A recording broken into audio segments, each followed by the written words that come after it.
Se congeló. Ahí está. Bueno, bienvenido Daniel Gebel a esta entrevista íntima con la Feria del Libro Solidaria. Espera que la tengo a Marisa, no sé por qué la tengo acá en la vista. Espera que voy a poner vista de galería. Ahí está. Bueno, ya todos conocemos a Daniel, escritor por sobre todas las cosas, pero también dramaturgo, guionista. Ha sido de acá cerca del barrio, de San Martín. ¿No naciste ahí, o sí? No, nací en el centro y viví en San Martín hasta los 14 años. Después me mudé a Parque Saavedra, que se llamaba Barrio Perón, y después me fui para el centro. Bien.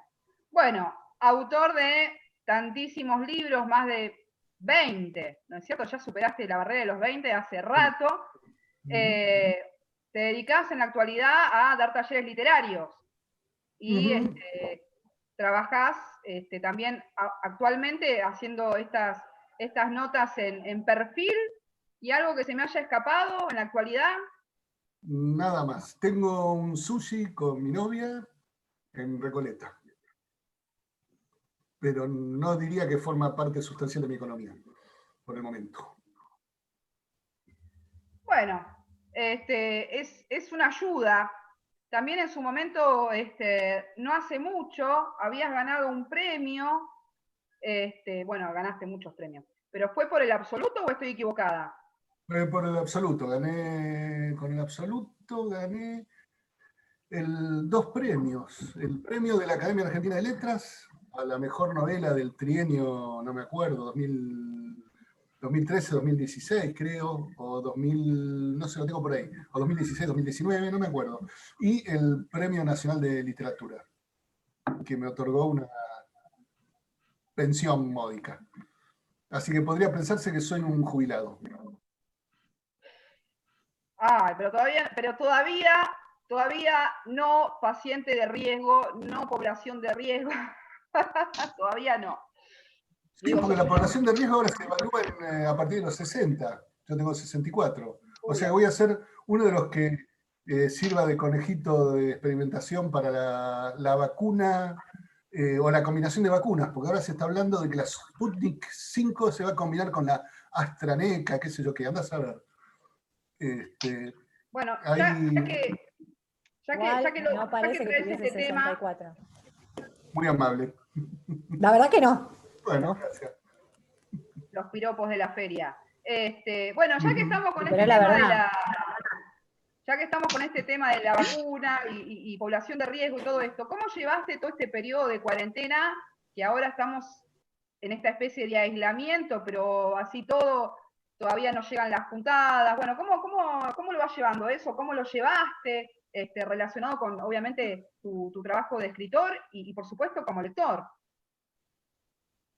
Mira, no modificó demasiado el curso de mi vida, excepto que salí a caminar menos, lo cual produce alguno que otro perjuicio, y tuve más tiempo para estar encerrado, sin la sensación de que, entre comillas, debería hacer tal o cual cosa, ir a tal o cual lugar. Creo que me pasó lo mismo que la mayoría de la gente. Primero una especie de encierro absoluto y extremo, y después, bueno, ir al supermercado, a veces salir a caminar, a veces ir a la dentista. No mucho más que eso, pero no padecí. Además, bueno, yo tengo una casa con terraza. Cuando necesito tomar aire, subo a la terraza. No padecí el encierro horrible de la gente que tiene departamentos con vista a una pared o casas de muy humilde condición, ¿no? O sea, no sufrí el hacinamiento, estoy relativamente acostumbrado a la soledad, no me afecta tener encuentros virtuales y no personales, la verdad es que no me afecta mucho. Me volvió a la memoria una frase muy simpática de mi amigo Luis Chitarroni, que dice, conocer gente, dice, a mí me interesan las personas cuando vienen en forma de libro. O sea que leer, ver series y escribir. Eso fue lo mío. En realidad lo que más me afectó fue, bueno, yo saqué una novela hace 2 meses y la editorial prudentemente redujo la tirada y eso me molestó. Sí, porque además me imagino que en el contrato había firmado otra cosa. ¿Cómo fue No, en los esa contratos, negociación? que yo sepa por lo menos, no figuran las tiradas. No, las tiradas las deciden los editores. Simplemente cuando me llegaron las pruebas, vi que la tirada era por lo menos la mitad que una tirada habitual. Protesté y me dijeron, sí, la vamos a subir un poco. Sí. Bueno, pero Bien, igual también, el libro es gordo. Con 2 o 3 ejemplares sobre una mesa, parece que hubiera varios. sí, es un Lo libro que pasa es de... que perdón, Sí, 500 lo y que pico. digo que la pandemia afectó muchísimo a la industria editorial. Obvio. Que la Feria del Libro, la tradicional Feria del Libro, no se haya hecho y que no se haga tampoco casi 100% con seguridad en el 2021, es un hecho fuertísimo. Y así como el resto de las ferias del libro de todo el país. Eso es índice de que el mercado editorial tuvo un golpe bastante fuerte. Sí, sí, igual si uno sale a la calle nota que, salvo el uso del barbijo, ya no existe ninguna medida de prevención. Y no entremos al detalle del carnaval del velorio de Maradona, ¿no? tal cual. Porque digo, da para hablar solo eso una hora, y supongo que ustedes tienen un Zoom que corta en determinado momento. Mira, si vos tenés disponibilidad, acá las horas hablando, porque más allá de la cuestión de la tirada y la cuestión del tema que primeramente, si mal no recuerdo, un crimen japonés empezó como PDF, o estoy equivocada. Como ebook, sí, Ebook, claro. perdón. Sí. Uh-huh. Un Pero crimen japonés. el ebook es, por lo menos por la última noticia que tuve, representa solo el 5% de las ventas de un catálogo editorial cualquiera. Es decir, si se venden 100 libros físicos, 5 por ebook. Puede ser que ahora se haya modificado eso, que haya aumentado, pero en realidad quienes se vieron perjudicados fueran por un lado los editores y por el otro lado los libreros, y la única persona en el país que se vio hiperbeneficiada es Marcos Galperín, el dueño del Mercado Libre. Mercado Libre. Pero se puede conseguir, Daniel. Sí, claro, por supuesto. Por favor, sí. Me estás haciendo una entrevista, pero no leíste el libro. Estoy en eso, no sabes, por eso te estoy diciendo, no sabes lo que me cuesta leer desde el celular, me vuelvo loca. Y estoy reenganchada con esa novela, por Dios. No. ¿Pero y por qué desde el celular? ¿Y por qué no la tengo? ¿Y bajarla por la computadora? Está bien. Bueno, sí, pero vos sabés que yo tengo, el objeto libro necesito, Daniel. Necesito claro. el objeto libro. Tengo como una cosa con el objeto libro. No puedo, con la computadora, con el celular, no puedo. Bueno, las librerías ahora están abiertas. Sí, Supongo... por eso te preguntaba si se puede conseguir con esto de que se cortó la más bien. La tirada. Ay, bien. Sí, es hasta donde llegué, excelente. Bueno, gracias.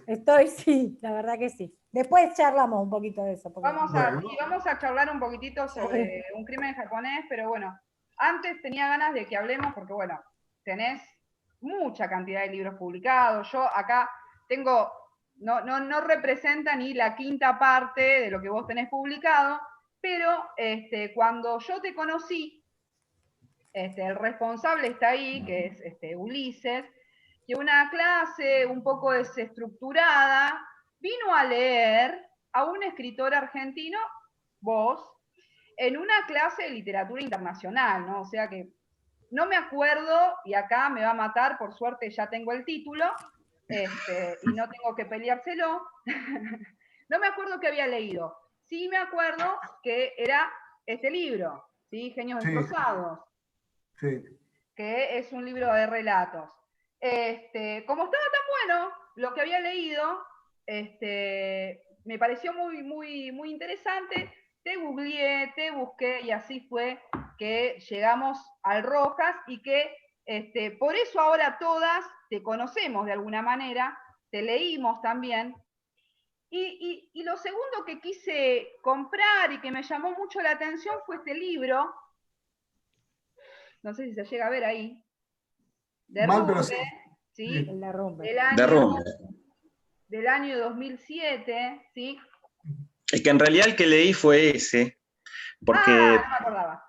estábamos haciendo un contexto de principio del siglo XX, y entonces leí el fragmento en donde te trenzas con Barragán en un duelo de anécdotas al respecto de Henry James y Proust, y después Barragán remata con la relación entre los pintores, entre Rembrandt y Velázquez, digamos. Ajá, sí. Que flotaba la harina, digamos, ¿no? Que quería pintar lo que hay en la luz que hay entre los objetos. Rembrandt, creo. Él quería pintar, claro, él quería pintar no las figuras, sino los espacios entre las figuras. Claro. Y había toda una relación ahí, porque yo también pensaba algo parecido con respecto a la evocación de Proust, que no los hechos, sino el tiempo que hay entre los hechos. Bueno, toda una cuestión que nos venía bien para pensar un poco. Una serie de autores que no íbamos a trabajar ese año, entonces para no quedarnos con las ganas de no leer a Proust, de no leer a James, yo leí ese pasaje, y después porque leí el de Genios Destrozados, que era el último que había sacado en ese momento. Nada, esa es la anécdota. Bueno, como causó sensación, las chicas te contactaron con mucha culpa. Me acuerdo esa vez que Noelia dijo: profe, por ahí me vas a matar, no sé si hice algo malo, y yo me quería morir porque no sé de qué me iban a hablar. Lo contacté a Goebbels por Facebook. Buenísimo, qué sé yo, si te dijo que sí, está bárbaro, está bien. Y con mucha generosidad viniste a la institución, digamos. Nada, eso. Bueno, Derrumbe tiene, lo que no les dije nunca, que Derrumbe tiene una continuación paródica, en realidad, ¿no? Sí, a ver, pero te escucho, a ver si me equivoco. No me acuerdo ahora si es Las mujeres que amé, o Una herida que no para de sangrar, o alguno de esos, en donde parodias el mismo Derrumbe cambiándole el título y es de Demolición. Claro, exactamente. En Las mujeres que amé, ¿no? Publiqué dos novelas breves. Una, Las mujeres que amé, precisamente, y otra, Una herida que no para de sangrar, que parece un título sobre la separación, pero en realidad es la frase con la que Freud define el narcisismo. Y es cierto, ahí parodio la figura del escritor de Derrumbe, que se ha convertido en una especie de escritor internacional, y se entera de golpe que su ex mujer va a escribir la versión verdadera de la separación. Y entonces él se desespera y quiere saber quién es el autor que va a escribir. Ella va a contratar a un autor para escribir una versión que explique los verdaderos motivos de la separación. Entonces él desespera y quiere saber quién es el otro autor, y ella le dice algo así como: voy a buscar un autor bueno. Alguien que cuente bien las cosas. Pero en fin, tiene sus vueltas. Sí, es un contrapunto muy... Exactamente. Sí, muy irónico con respecto al otro, que es... O quizás es la manera de denunciar que el otro no era tan honesto. Que siempre hay algo de impostura cuando uno empieza a escribir. Bueno, si empezamos por Derrumbe, tengo otros libros antes, pero bueno, puede ser que la gente, quien escuche, no los haya leído. Sí, totalmente. Hay algo que ocurrió en estos años respecto de la literatura que se escribe narrando las experiencias personales, en mayor o menor medida, y que pasó de llamarse literatura del yo a literatura de autoficción, lo cual me parece una definición más precisa, porque ¿cuál es el yo de un sujeto? Como para que un libro se defina como una representación de ese yo. Digo, ¿cuál es la idea de identidad de una persona que estaría puesta por una escritura que se supone confesional, emocional, memorística, ligada al diario, ligada al recuento de la experiencia o de una zona de la experiencia? Es una autoficción, porque cualquier escritura respecto de la propia experiencia es un trabajo con la forma y además se construye eligiendo y descartando cosas y acomodándolas, transformándolas. En Derrumbe, cuando yo me senté a escribir Derrumbe, yo tenía, como estaba en un momento de alto impacto emocional, porque me senté a escribirlo al minuto y medio que me separé, y entonces se fue mi exmujer y llevando de la mano a mi hija, entonces dije, si no escribo me muero. Entonces quería registrar la totalidad de mi experiencia emocional del momento y seguir ahí. De inmediato se me armó una línea, es contarlo todo. A la media página, ese contarlo todo se convierte en, me acordé de un escritor fracasado, Roberto Alt. Y seguí escribiendo, soy un escritor fracasado, bla, bla, etcétera, etcétera, nadie me da bola, aquello que... Tenía en mi escritorio el último número de la revista Eni, donde había una entrevista a Vila Matas. Entonces, sin nombrarlo, me la agarré con Vila Matas. Y después seguí hilvanando y a la noche un amigo mío me invitó a cenar a su casa, porque, perdón, nos habíamos separado el 31 de diciembre. O sea que... Qué literario. Claro. Muy literaria la fecha de Entonces, separación. me invitó a su casa y después, con lo ocurrido en su casa, ya empecé a hilvanar ficciones. O sea, había un hecho central que era la narración de un dolor profundo. Y ese dolor profundo era claramente la separación y la pérdida, obviamente, un matrimonio adulto que se separa, ya las cosas no andan muy bien, pero yo perdí la convivencia con mi hija.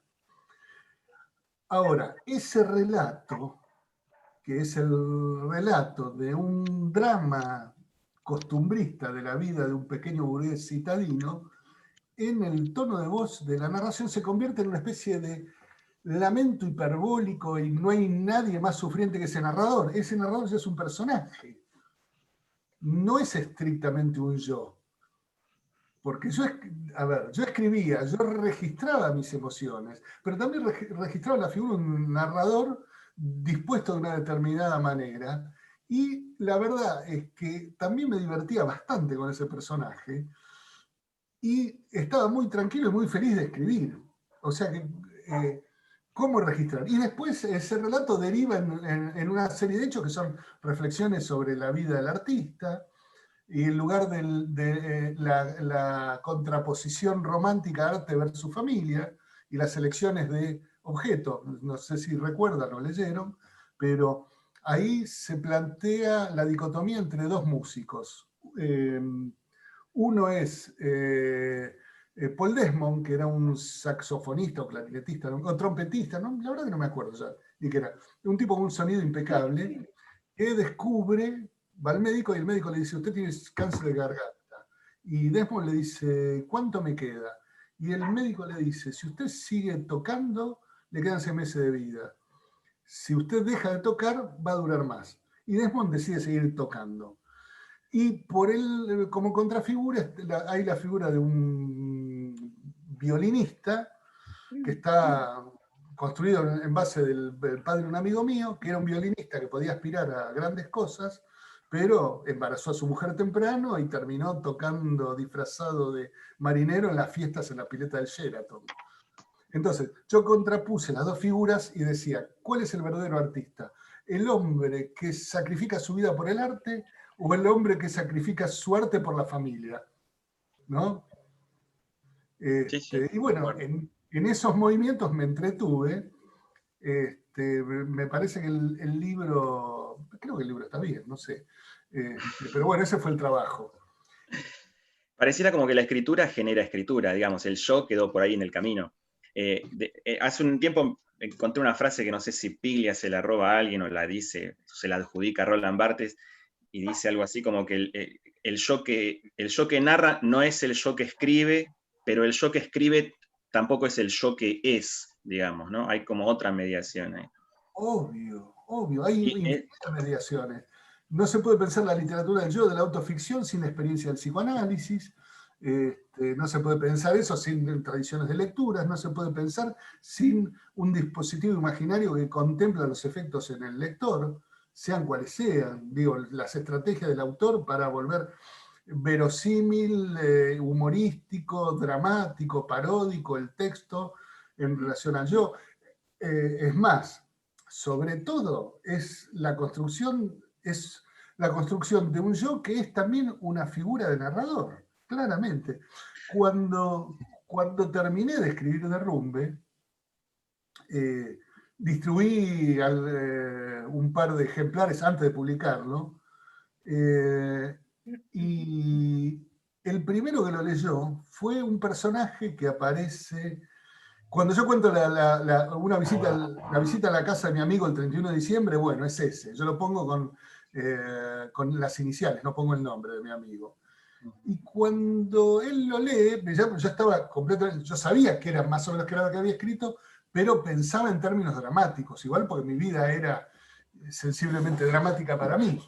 Y me llama y le digo, ¿qué te pareció el libro? Y se empieza a cagar de risa y me dice, sos un hijo de puta, escribiste ese libro para levantarte minas. Y yo digo, ¿qué?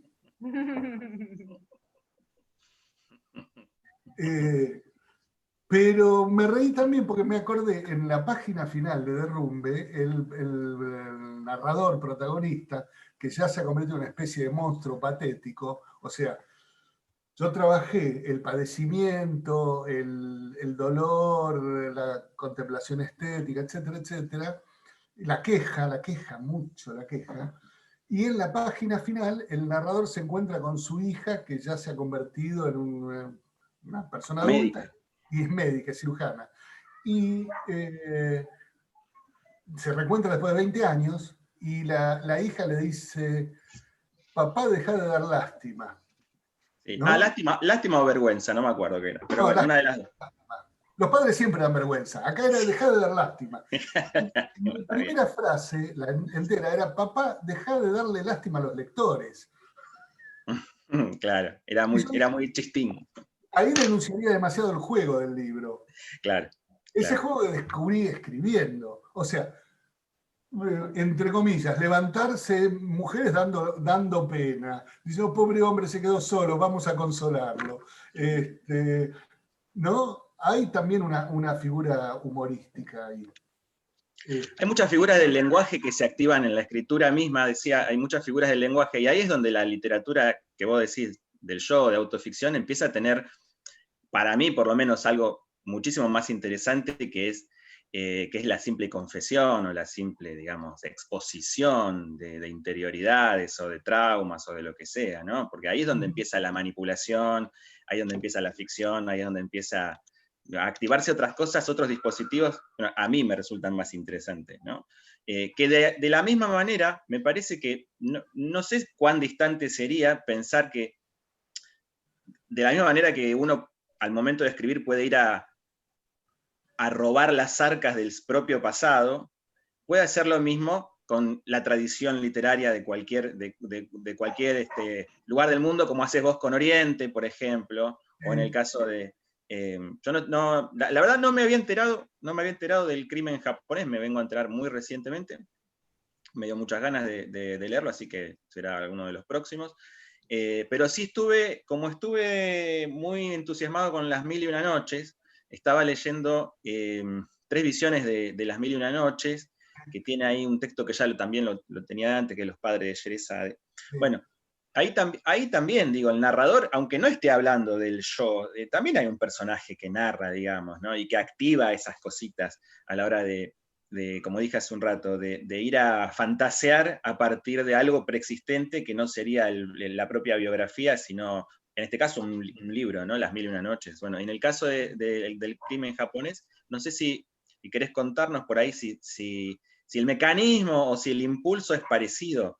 No sé si hay fuentes ahí, de la misma manera que está... Vamos a eso, pero Carol quiere hacer una pregunta. Perdón, sí. Es que justamente, bueno, yo soy otra de las que empezó a leer la novela y también tengo problemas con las pantallas, quiero conseguirlo porque me cuesta mucho leer en la computadora y demás. Y esa fue la sensación que me dio cuando lo empecé a leer, ¿no? Una serie de relatos que se van envolviendo, ¿no? Y como todo el tiempo uno de los tópicos de la novela es la realidad y los simulacros, la realidad y las percepciones de esa realidad, y la novela todo el tiempo está desplegando estos relatos, ¿no? Que van demorando la llegada hacia algún lugar que no sé cuál es porque no la terminé de leer, pero que se ve esto. Y por otro lado, esto que yo percibí al leerlo, me remontaba a algo que leí, que dijiste en una nota que hacían en la época en que salió El Abismo, ¿es? El absoluto. El absoluto. El absoluto. Donde vos decís que donde Borges condensa, vos expandís, ¿no? Y esta es la sensación que tenía, y además, y agrego algo más, me pareció muy sugestivamente parecido el inicio de Un crimen japonés con el Aleph, ¿no? Porque arrancan los dos con un hecho trágico, ¿no? En un caso la muerte de Beatriz Viterbo, en este caso el asesinato del padre del personaje, que no recuerdo el nombre, tengo problemas con los nombres. Ese. Y los personajes dicen algo muy parecido, ¿no? Me di cuenta que había una sucesión de hechos que no iban a terminar a pesar de esto tan trágico que había sucedido, ¿no? Y en el caso de Un crimen japonés, se menciona que estos versos que dice la madre, que son dos versos bastante oscuros, digamos, ¿no? En el significado, dicen, la literatura, la poesía está para suspender de alguna manera esta serie de hechos que se van a seguir sucediendo a pesar de la tragedia, en este caso del asesinato hay un mosquito, perdón, del padre del personaje principal. Pero y en el otro caso a mí me resonaba mucho el principio de la Aleph, y también en contraposición a esos dos versos, las poesías infinitas y plomazas de Daneri, ¿no? Sí, bueno. Perdón que haga una interrupción antes de tu contestación, y esto va a ser genial porque vamos a enganchar tu respuesta con el inicio del próximo Zoom que vamos a iniciar a partir de este momento. Se corta, porque se corta.